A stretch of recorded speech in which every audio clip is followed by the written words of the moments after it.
The year 1957.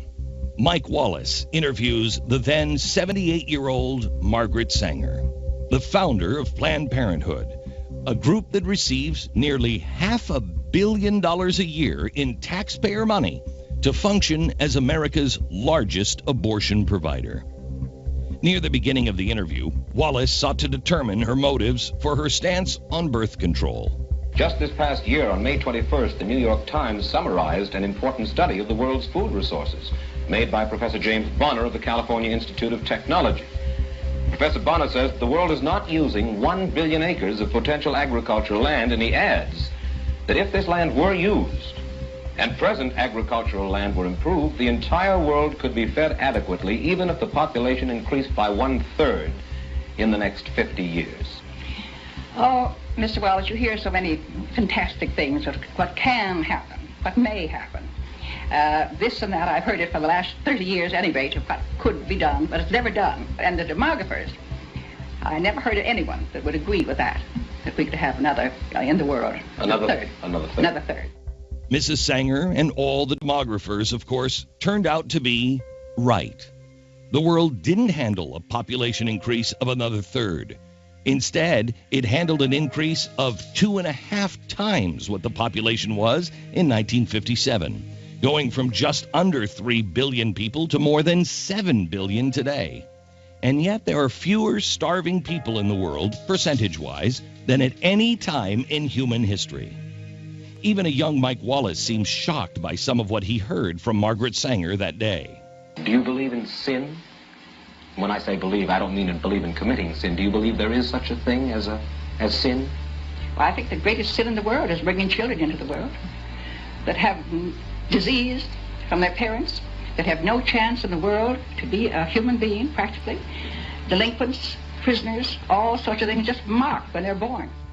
Unfortunately, Wallace didn't follow up with Sanger on her crystal ball vision for unborn human beings, which apparently informed her, with some degree of certainty, which infants would have no chance in the world to be a human being, practically, end quote, which would become delinquents and prisoners, nor what kind of mark they had to identify them at birth. But she would explain this comment a little further at another time. More on that later. Sanger, who claimed to be an Episcopalian during the interview, was asked by Wallace to clarify whether, other than giving birth, was anything else a sin. Do you believe that infidelity is a sin? Well, I'm not going to specify what I think is sin. I've stated what I think is the worst sin.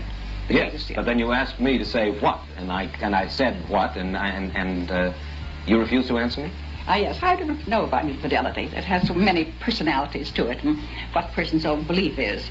I couldn't generalize any of those things as being sin. Murder is a sin. Well, I naturally think murder is a sin or not. It's a terrible act. Sadly and strangely, Wallace never asked Margaret Sanger about the most controversial aspects of her character, her association with eugenics, and the fact that she was an obvious racist, of which there is ample evidence. The eugenic and civilization value of birth control is becoming apparent to the enlightened and the intelligent. The campaign for birth control is not merely of eugenic value, but is practically identical in ideal with the final aim of eugenics. Margaret Sanger, 1921.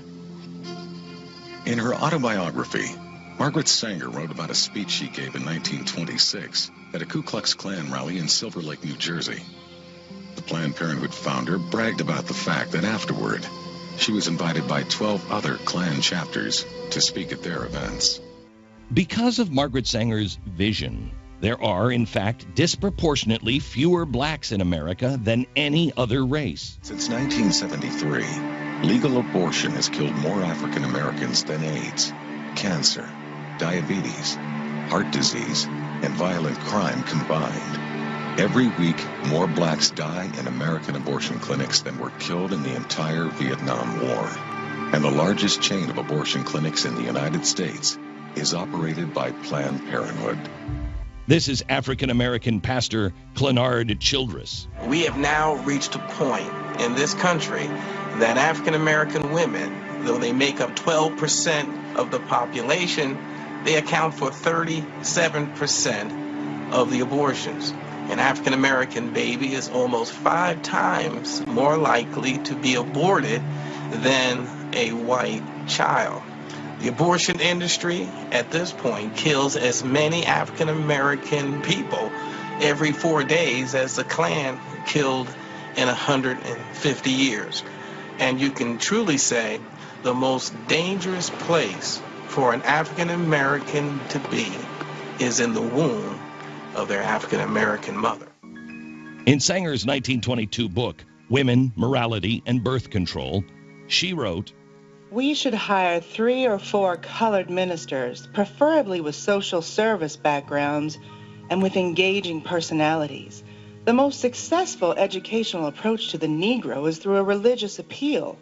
We don't want the word to go out that we want to exterminate the Negro population, and the minister is the man who can straighten out that idea if it ever occurs to any of their more rebellious members." From her public paper, America Needs a Code for Babies, in 1934, Sanger wrote, "Give dysgenic groups in our population their choice of segregation or sterilization." And in her magazine, Birth Control Review, she said, "Birth control must lead ultimately to a cleaner race." If it sounds familiar, it should. It's essentially the same policy advocated and carried out by Germany's Nazi leader Adolf Hitler, whose sterilization policy Sanger openly praised. Most people associate eugenics with Hitler and the Nazis, and while the Nazis may have perfected the movement, they did not start it. It began in England and spread to the United States very early in the 20th century. Of course, when we say the 20th century, we ask ourselves, who is running the 20th century? The 20th century was being run by guys from the Civil War, just as our 21st century is being run by guys in the post-Vietnam era. And these guys from the post-Civil War period brought all of their racist baggage into the 20th century with them. They considered themselves reformers. They considered themselves liberals, progressives, and utopians. And their idea of a utopia was a world in which no one would exist who did not resemble themselves. And they believed that poverty was a genetic trait, criminality, chastity, morality. So, in other words, you weren't born into poverty. Poverty was born into you. And the best way to get rid of poverty and improve the world was to get rid of the people who had this genetic trait. As chilling as it is to realize that there were actually Americans who felt this way, it's even more chilling when you come to the understanding that those who championed those opinions and theories founded Planned Parenthood and are revered by today's American progressives. Progressives like Hillary Clinton, who in 2009 said, "To have an opportunity to participate in the Planned Parenthood annual meeting, I have to tell you that it was a great privilege when I was told that I would receive this award. I admire Margaret Sanger enormously. Her courage, her tenacity, her vision. Another of my great friends, Ellen Chesler, is here, who wrote a magnificent biography of Margaret Sanger called Woman of Valor.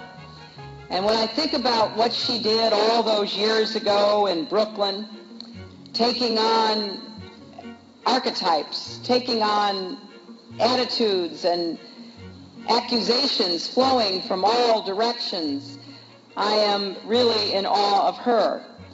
And there are a lot of lessons that we can learn from her life and from the cause she launched and fought for and sacrificed so greatly. Adolf Hitler faced some of those same accusations.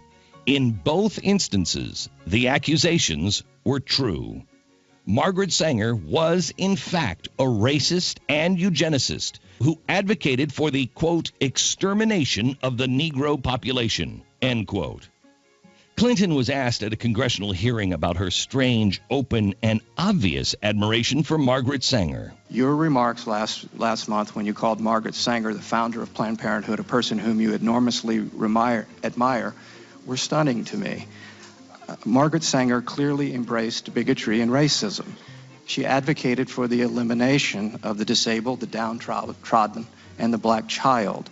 In one of her writings, she said, "Today, eugenics is suggested by the most diverse minds as the most adequate and thorough avenue to the solution of racial, political, and social problems." Well, Congressman, let me say with respect to your comments about Margaret Sanger, you know, I admire Thomas Jefferson. I admire his words and his leadership, and I deplore his unrepentant slaveholding. I admire Margaret Sanger being a pioneer in trying to empower women to have some control over their bodies. And I deplore statements that you have referenced. That is the way we often are when we look at flawed human beings. There are things that we admire and things we deplore. It would be impossible to imagine a conservative politician surviving similar comments about David Duke and how they admire his work fighting for the elimination of the IRS, and that he vehemently opposed communism. But they deplored his time as Grand Wizard of the KKK while comparing him to George Washington, who owned slaves. But in this peculiar place Americans currently find themselves, this is business as usual. Planned Parenthood founder Margaret Sanger and her supporters receive a pass for her downright evil and strongly held beliefs, apparently because of her organization, in addition to also helping take the lives of 55 million unborn children. They also offer advice on where women can go to get a mammogram.